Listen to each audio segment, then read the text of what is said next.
Hello everyone, this is Max and I'm gonna review a PlayStation 3 Move accessory gun.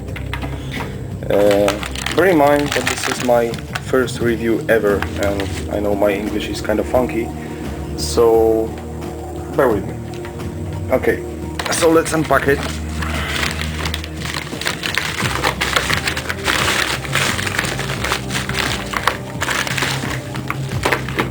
It is already opened, but there's nothing exciting about opening a blister, so I kept it open.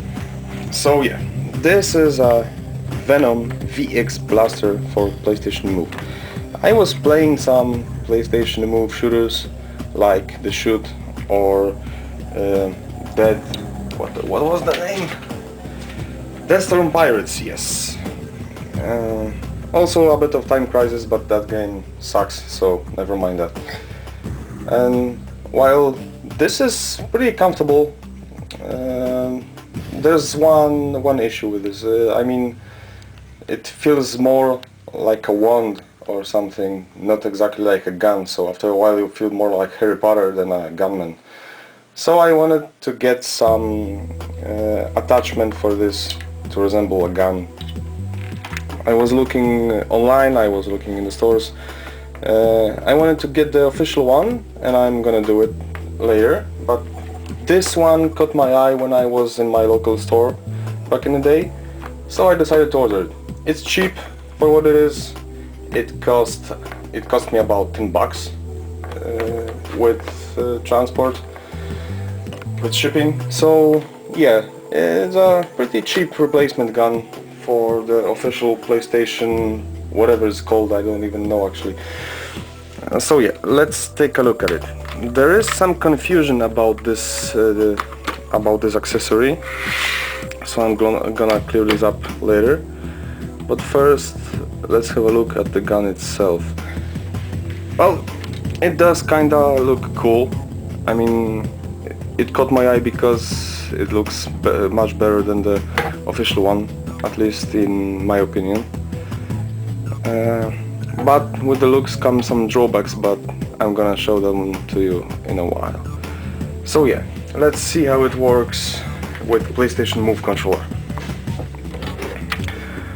So you open it like this, you just pull this release button and open the top of it.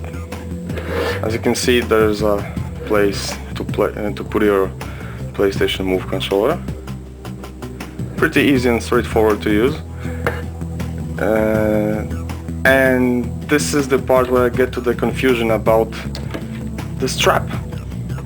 In the official gun attachment, you have a small hole in here that you can drive the strap through and even wrap it around your wrist when you're holding the gun, which is a good idea, but in this case, I don't know, maybe they forgot about it or just thought it's unnecessary. Some people think that you have to get rid of the strap before using this gun. While this is not entirely true, I understand why they do it, but we can avoid this problem in a very simple manner. So let's just put the controller in.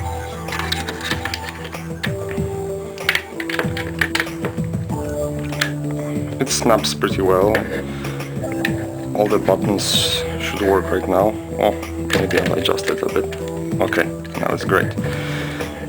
And yeah, now we have the loose strap. So what do we do with it? You see, here and here you have a lot of space. Let me show it to you. Okay, here and here. You can put, I don't know, you can put quarters in it even. So, all you have to do is squeeze your strap into one of the sides. And there, voila, it works. Now you can close it. And it's perfectly usable right now. Nothing stands in the way of the trigger, nothing blocks the buttons, and the strap is resting in there. It's not the best solution, but it's a solution. So okay, how does this work? When it wasn't loaded, it was pretty balanced. You know, I could put my finger here and it would rest in there without swinging. But after you put the PlayStation Move controller in, it gains quite a bit of weight in the front part. I mean, this isn't anything terrible, but that's the minus compared to the official gun attachment, because the weight is distributed better in this part. It's not so long as this one is. It's shorter by an inch or so. So the part of the weight of the controller is placed in this place. Yeah, placed in this place. Great. Okay. It's easy to disassemble this because it's only screwed in a few places. So you can place some kind of weight in here to counterbalance this, but this is not a huge issue. Another issue that I have with this controller is this roundy part. It's very bulky, as you can see. I don't know why they decided to do this like that. Maybe it looks kinda cool, but it's too bulky, and for someone like me wearing something on my fingers, it gets in the way. So let's get rid of the ring for now. And still, when you grip it tightly, I have kinda long fingers, so maybe that's only my problem, but I bet there are some other people that have fingers like me. You can feel it pressing against your finger every time you're squeezing the trigger, so it's not the best solution I've seen.